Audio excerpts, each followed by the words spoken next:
o segundo caminho é em Haia, na Holanda, que também tem uma corte de arbitragem, e a arbitragem é, ao contrário do que diz Evo Morales, ela é compulsória, ela é obrigatória, ou seja, caso as partes não chegarem a um acordo sobre o valor da indenização, porque ninguém no governo brasileiro, pelo que eu sei, em todo caso é a minha posição também, contesta a legitimidade do governo boliviano de nacionalizar. Esse é um ponto. Isso vem lá dos anos 60, de resoluções da Assembleia Geral, inclusive apoiadas pelo Brasil, elaboradas com o concurso brasileiro. Agora, não se nacionaliza, não se expropria de qualquer forma. Deve haver um pagamento imediato, justo, equitativo e que dê razão às partes envolvidas. E esse cálculo não pode ser feito unicamente pela Bolívia ou pelo Brasil. Então, é por isso que é necessário esse árbitro cuja sentença, cujo laudo arbitral será obrigatório. Foi nessa direção que o presidente Lula sinalizou ontem, não foi? Sem dúvida, sem dúvida. Marcos, a posição do presidente Lula nessa questão específica com a Bolívia vem sendo criticada. Ele vem sendo apontado como moroso, como complacente com a questão boliviana. Qual é a sua observação pessoal a esse respeito? Bem, Estela, em primeiro lugar eu gostaria de fazer um comentário que eu julgo necessário para a gente poder olhar as relações internacionais de uma forma mais articulada, quer dizer, mais sistêmica, né? Eu acho que nós temos que olhar as relações internacionais de hoje com olhos diferentes do que era o mundo, por exemplo, no final do século XIX e na entrada do XX, por exemplo, que nós demarcamos como uma fase imperialista e que acabou resultando em 2 guerras mundiais. Por que isso? Porque o mundo mudou.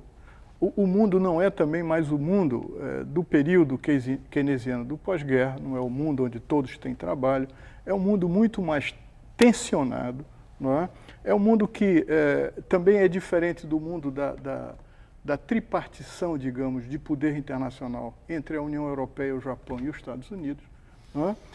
É um mundo cada vez menos multipolar e é cada vez mais unipolar e sinalizando que essa unipolaridade tem a hegemonia norte-americana. Então, eu acho que esse é um fator fundamental para a gente discutir relações internacionais, não em abstrato, não é?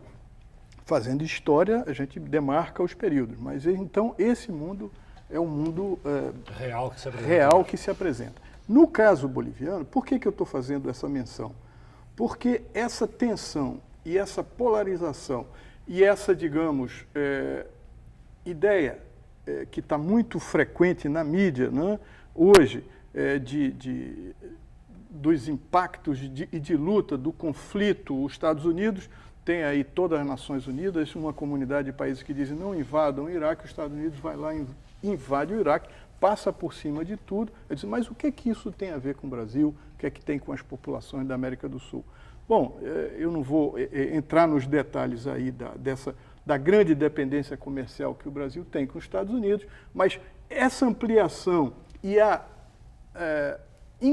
compreensão de que uma empresa brasileira, a Petrobras, no caso, que, diga-se de passagem, ela é nacional, mas ela não é totalmente nacional. A Petrobras, hoje, para os brasileiros tomarem conhecimento, muitos sabem disso, quer dizer, tem 49% quase que não é mais de ação nacional.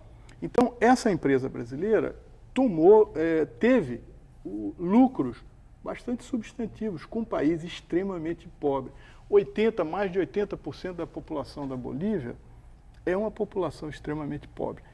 E o próprio Evo Morales, antes mesmo da candidatura dele, ele já estava falando do processo de nacionalização.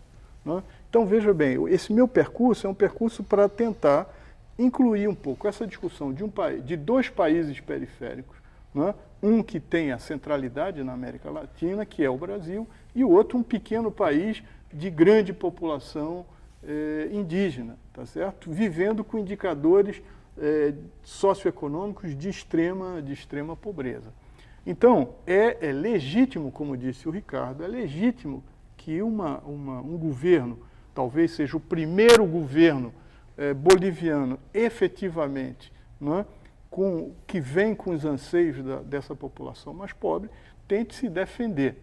Agora, no primeiro momento, inclusive, aí eu vou chegar mais nos detalhes, no primeiro momento, a opinião pública e a imprensa brasileira colocou o governo na parede, exigindo... A imprensa fez isso claramente, eu vi, exigindo uma outra posição do presidente. A oposição também, inclusive um grupo de diplomatas que não estão mais na ativa,